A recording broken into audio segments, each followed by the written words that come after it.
So as you may know, the TRANSFORM study was the randomized trial that led to the approval of Lisocabtagene maraleucel for relapsed or refractory large B-cell lymphomas in the second line, comparing cell therapy against our historical standard autologous stem cell transplantation. And that study was successful in meeting its endpoint and changing the care standard in that setting.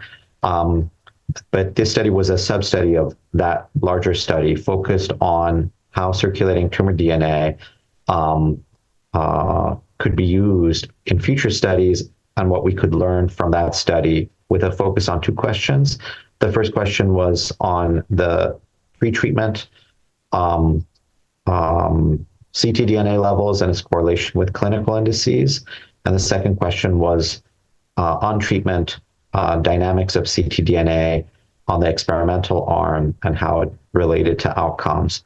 Both objectives were met. The baseline ctDNA levels were strongly correlated with a number of measures of tumor burden, including stage, tumor volume, lactate dehydrogenase level, age-adjusted IPI.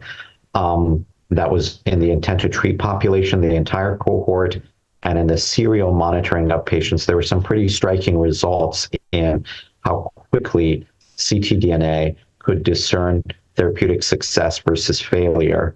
As early as day 15, some 90% of progressions could be discerned from ctDNA 2 weeks after starting therapy, which is quite remarkable. The majority of successes, about 75% of successes, could be discerned within a month, which is quite remarkable. And in fact, there were substantial advantages of this strategy to the traditional measures of response as measured by PET, in that even in patients who were deemed to be in complete responses by PET, residual circulating tumor DNA was a predictor of future disease progression and death. So overall, the study met its objectives and showed us things that we didn't think were possible. Now we have a fair amount of work going forward.